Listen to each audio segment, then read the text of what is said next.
Most men walking the earth today are not free. They believe they are. They will tell you they are. They point to their choices, what they eat, who they sleep with, what they buy, how they spend their evenings. And they call it freedom. But look more carefully at those choices, and you will find something uncomfortable. Most of them were not made. They were responded to. A craving rose, and the man followed it. An impulse appeared, and the man obeyed it. A desire spoke, and the man listened, not because he decided to, but because he did not know how to do anything else. That is not freedom. That is a very sophisticated, very comfortable form of captivity. The man who cannot sit in silence without reaching for his phone is not free. The man who cannot decline a drink when he has already had enough is not free. The man who chases the approval of others like air he cannot live without is not free. The man who is pulled from one woman to the next, one purchase to the next, one distraction to the next, restless, unsatisfied, always reaching, is not free. He is a man in motion who has mistaken movement for direction. True freedom is not the ability to do what you want. That is available to almost everyone. True freedom is the ability to want only what serves you, and to remain unmoved by everything that does not. That kind of freedom is rare. It is also the only kind that produces a life worth living. This is what we are going to explore. Not motivation, not tactics. The deep, uncomfortable question of what it means to master the thing that controls most men, without their knowledge or consent, desire itself. If this kind of thinking speaks to you, subscribe to Stoic Mindset. This is a space for men who are serious about building themselves from the inside out. Join the community and let's continue. The illusion of freedom. We live in an era that has perfected the art of selling desire as freedom. Every advertisement, every entertainment platform, every cultural message is built around the same premise: that your desires are expressions of your identity, that satisfying them is the path to fulfillment, and that any restraint placed on them is a form of oppression. You are told to follow your impulses, trust your cravings, never deny yourself what you want. You are told that a life of indulgence is a life fully lived. This is one of the most effective deceptions in human history, because it feels like liberation while functioning as control. Consider how desire operates in the modern world. The platforms that hold your attention for hours are not simply providing entertainment. They have been engineered with more precision and psychological research than most people would find comfortable, to produce a state of perpetual craving, not satisfaction, craving. Because a satisfied man stops scrolling. A craving man never does. The business model depends on desire, and so the product is designed to generate desire, not resolve it. This same architecture exists everywhere, in the way food is engineered to override your body's natural satiety signals, in the way status symbols are manufactured and priced just above the reach of the average man so that he always feels one purchase away from arrival. In the way romantic and sexual content is made endlessly available and endlessly novel, preventing any settled contentment from forming. Every system is oriented around the same truth. A man governed by desire is a man who can be led. Heraclitus, who wrote in Fragments of Fire and Flux, observed that most men sleepwalk through their lives. They are acted upon by forces they do not examine. They believe their reactions are decisions, their compulsions are preferences, their conditioning is character. The awake man, the one who has genuinely examined what he is doing and why, is exceptional. And the first step toward becoming that man is recognizing the mechanism, seeing the chain before you can decide whether or not to wear it. The problem is that the chain is designed to feel like jewelry. Comfort, pleasure, ease, entertainment. These are not evil things in themselves. The problem arises when they move from being occasional rewards to being the organizing principle of a man's life. When he arranges his entire day around his comforts instead of his commitments. When the avoidance of discomfort becomes more powerful than the pursuit of purpose. That is the illusion. That indulgence is freedom. That restraint is suffering. In reality, the opposite is closer to the truth. The nature of desire. To master desire, you must first understand what desire actually is, not what it pretends to be, what it is. Desire presents itself as a pointer toward fulfillment. It rises in you with a feeling of urgency and importance, and it tells you, this right here is what you need. If you get this thing, this person, this substance, this experience, this recognition, you will feel complete. The gap inside you will close. The restlessness will settle. The hunger will be satisfied. This is not what happens. And every man who has lived long enough knows this, not as philosophy, but as personal experience. You eat the meal you were craving, and within the hour you are thinking about the next one. You purchase the thing that occupied your imagination for weeks, and the satisfaction lasts days, sometimes hours, before the mind moves to the next object of wanting. You receive the compliment, the recognition, the validation you were quietly hoping for, and instead of settling the need, it sharpens it. More is required now. A higher dose, a broader audience, a louder confirmation. This is the fundamental structure of desire. It does not lead to satisfaction, it leads to more desire.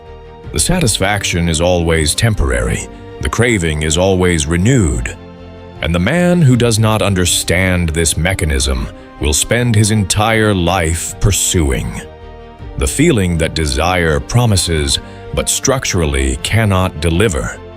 Plato described the human soul as divided into three parts: reason, spirit, and appetite.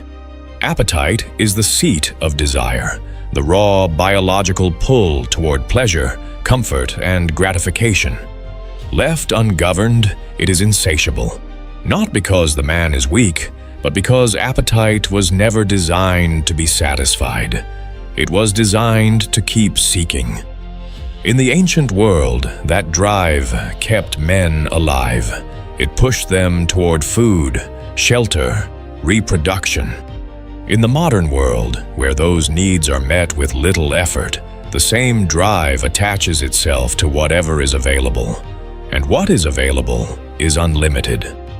Plato's point, and it is a point worth sitting with, is that reason must govern appetite, not the other way around. When appetite governs, the man is pulled from craving to craving without direction or rest. When reason governs, appetite still exists. It simply does not run the show. The man can feel the pull of desire and still choose whether to follow it. Think about the most common forms desire takes in a man's life. Consider the pull toward women. There is nothing wrong with desire for connection, intimacy, companionship. But when a man cannot be alone without filling that space immediately, when his sense of worth is tied to his conquest or his company, when he makes decisions from a place of longing rather than a place of choice, desire is governing him. The relationship he enters from desperation looks different from the relationship he enters from strength. The outcomes are different. The man he becomes inside, each one is different. Consider money. The drive to build, to provide, to create financial security. These are legitimate. But when money becomes an obsession that overrides health, family, integrity, and presence, the man has not mastered money. Money has mastered him. He does not own his wealth owns him.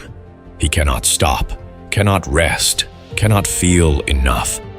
The number he once dreamed of reaching brings no peace when he arrives there, because the craving was never about the number. Consider alcohol, or any substance that alters the edges of discomfort. A man who reaches for a drink every time he is anxious, bored, or alone has not developed a relationship with alcohol. He has developed a dependency, a mechanism for avoiding the experience of his own inner life. And a man who cannot sit with himself, sober and still, is a man who does not know himself. And a man who does not know himself cannot master himself. Consider validation, the endless seeking of confirmation from others, through social approval, through being needed, through performance for an invisible audience. The man ruled by validation cannot make a decision without consulting how it will be perceived. He has outsourced his sense of self to other people's opinions. And other people's opinions are the most unstable ground a man can build on. These are not character flaws. They are patterns. And patterns can be understood, examined, and changed, but only by the man who is willing to look at them honestly. The slave and the free man. Consider two men, same age, same starting point, same raw intelligence and physical capability. Their lives diverge not because of luck or circumstance, but because of one difference: the relationship each man has with his own desires. The first man lives in reaction. When he is bored, he seeks stimulation immediately.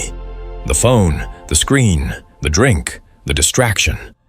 When he feels attracted to a woman, he pursues without discernment, driven by the feeling rather than any conscious evaluation. When he feels the pull of comfort, he follows it. Difficult work is deferred. Uncomfortable conversations are avoided. Early mornings are slept through. He tells himself he will start tomorrow, will be disciplined next week, will get serious once things settle. Things never settle. Tomorrow always requires another tomorrow. His life is not without pleasure. He has plenty of pleasure. But beneath it, something is always slightly wrong. He is not quite where he wanted to be. He does not quite respect himself in the way he once imagined he would. His relationships have a particular quality, either too intense and unstable, or too shallow to satisfy. He is frequently distracted and rarely deeply focused on anything. He is moved by the world. He has never learned to be still within it. The second man is not without desire. He feels everything the first man feels. The same pulls, the same cravings, the same temptations. But he has developed something the first man has not: a pause, a gap between impulse and response in which he asks a single question: does this serve the man I am building? And based on the answer, he chooses. He is not always choosing against pleasure. He is choosing deliberately. When he rests, it is because he has decided rest serves him. When he pursues a woman, it is from a place of genuine interest and chosen commitment, not desperate compulsion. When he works with the full weight of his attention. When he sits quietly, he can sit quietly without needing to escape the silence. He has made himself a reliable home within his own mind. Over years, not weeks, not months, these two men become unrecognizable versions of the same starting point. The gap is not dramatic in any single day. It is accumulated in 10,000 small moments where one man followed the impulse and the other did not. and the life that accumulates from that difference is not a small one. Epictetus, who had experienced literal slavery before becoming one of the most respected philosophers of the ancient world, understood the distinction between bondage and freedom more concretely than most. He taught that a man can be physically enslaved and internally free, or physically free and internally enslaved. The chain, he said, is not always made of iron. Sometimes it is made of habit, appetite, and the desperate need for things outside your control. The man who has learned to govern his internal world is freer, in the most meaningful sense, than the man who is technically free but ruled by his every impulse. This is not a comfortable idea, but it is an honest one. Ancient philosophy on the mastery of desire. The question of how to govern desire is not new.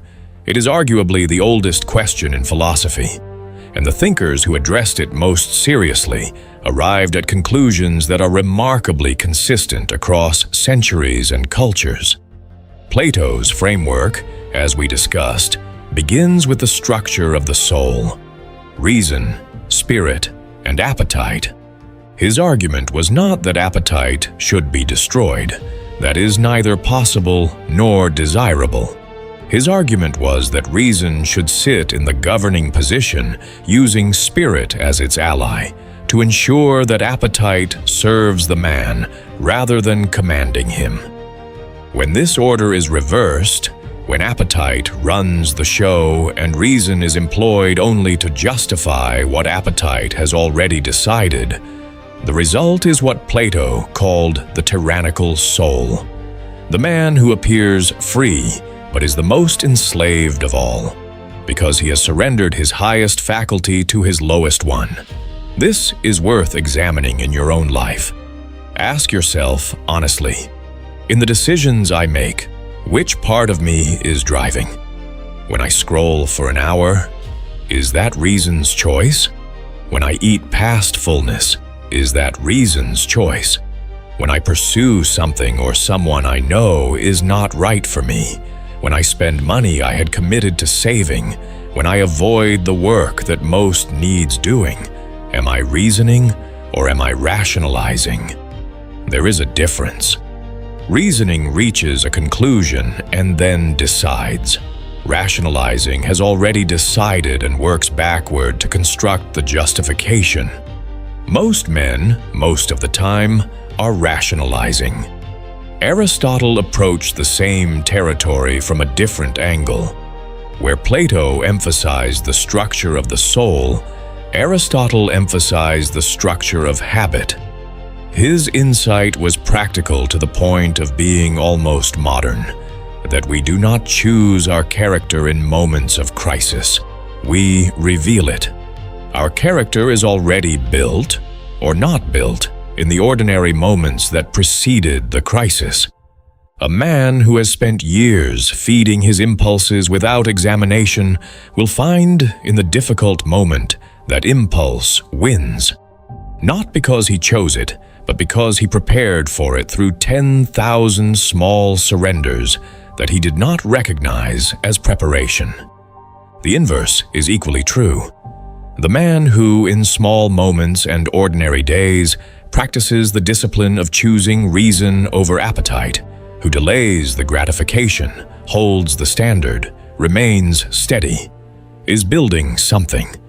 Not a resume of impressive decisions, but a character, an actual, lived character that expresses itself automatically in the moments that matter, because it has been forged in the moments that seemed not to. Rumi wrote from within the Sufi tradition, but his observations about the inner life map cleanly onto these philosophical principles. He described the lower self, what he called the nafs, as a relentless advocate for the path of least resistance. It dresses comfort as wisdom. It frames avoidance as patience. It makes the man feel that what it wants is what he needs. Rumi was not condemning desire as evil. He was warning that the self is a sophisticated deceiver, that without serious inner examination, a man will follow his cravings while believing he is following his values. The two can feel identical from the inside. The practice Rumi pointed toward, and that the Stoic tradition points toward equally, is self-observation. The capacity to watch yourself, to notice the desire arising, to identify it for what it is, and to choose your relationship to it rather than automatically becoming it. This sounds simple. It is not simple. It is a lifelong practice that produces, over time, a man who is genuinely difficult to manipulate, genuinely difficult to destabilize, and genuinely in possession of his own life. The cost of indulgence. A man who does not govern his desires does not simply miss out on some abstract ideal of freedom. He pays a specific, concrete price, and it compounds. The first cost is focus.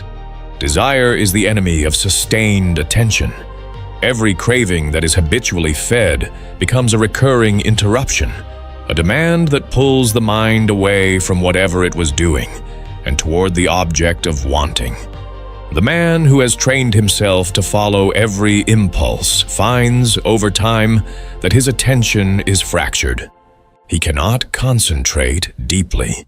He cannot stay with a difficult problem or a meaningful project long enough for the real work to happen. His mind has been trained to expect novelty and stimulation, and it protests when asked to remain steady and committed to something that does not immediately reward it. Deep, focused work, the kind that produces real mastery, real results, real respect, requires the capacity to remain with difficulty, to stay in the discomfort of not yet understanding, of not yet succeeding, of the slow, unglamorous process of becoming competent. The man ruled by desire has traded that capacity for short-term relief, and the trade becomes more expensive every year. The second cost is self-respect. This is rarely discussed, but it is perhaps the most important. Every time a man surrenders to an impulse he intended to resist, something subtle happens. He receives information about himself, not the conscious kind. He may not even acknowledge it explicitly, but the body keeps a kind of score.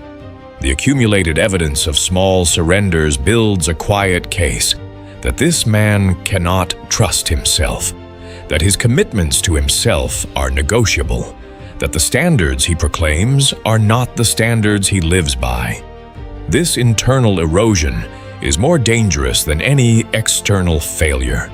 A man can fail in public and rebuild, but the man who has lost his own confidence in himself, not the performed confidence, the genuine, privately held belief that he will do what he said he would do, that man is building on sand, and he feels it, even when no one else can see it. The third cost is clarity. Desire, constantly fed, creates a kind of noise. A man in the grip of multiple unresolved cravings for validation, for stimulation, for comfort, for status, cannot think clearly about his life. Every decision is filtered through multiple competing appetites, each pulling in a different direction. He does not know what he actually wants, because desire has been allowed to multiply without examination. He is confused. He changes direction frequently. He is susceptible to influence. He cannot hear the quieter, truer signals about what actually matters to him because the noise of appetite is too loud. And the final cost is time, not metaphorically, actually. A man who spends significant portions of his day following digital impulses, seeking validation, recovering from poor decisions made under the influence of desire, that man is spending his hours. And hours are the only non-renewable resource a man possesses. The year a man gives to distraction is a year he cannot redirect to building something. The decade given to chasing what desire points to without examination is a decade that cannot be recovered.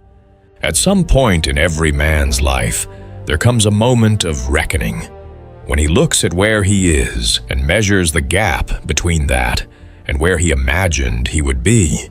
That gap is not usually the result of bad luck or lack of talent. It is usually the accumulated result of what he did in the small, private, unobserved moments across many years. What he chose when no one was measuring. What he followed when impulse and principle pointed in different directions. That reckoning is painful, but it is also the doorway. The man who has the courage to face it honestly is the man who can still change the direction of his life. The power of restraint.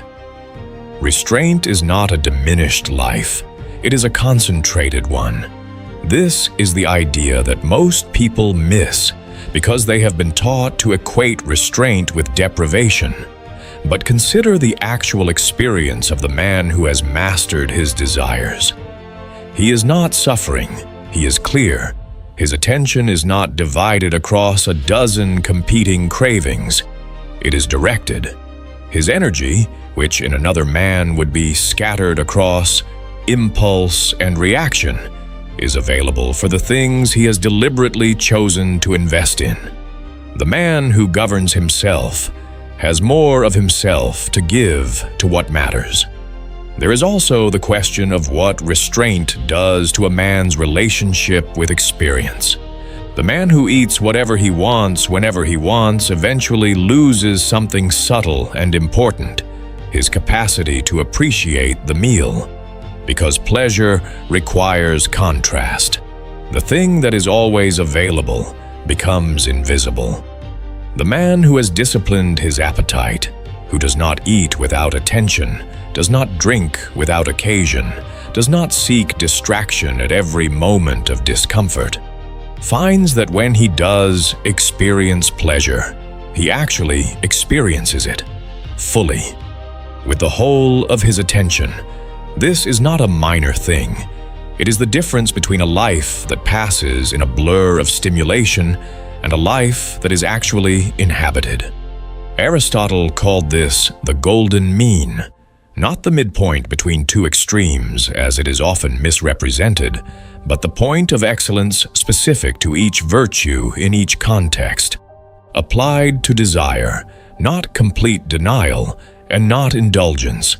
Mastered appetite, desire that is acknowledged, examined, and responded to with intention rather than automaticity. The man who operates at that mean is not less alive than the man ruled by impulse. He is more alive because he is present in his choices rather than being carried by them. Self-respect is rebuilt through restraint in a way that nothing else can replicate. Every time a man holds a standard, he set for himself.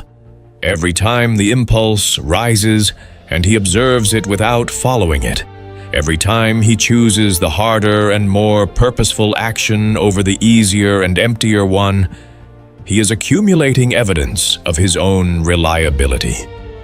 Over time, that evidence builds something durable.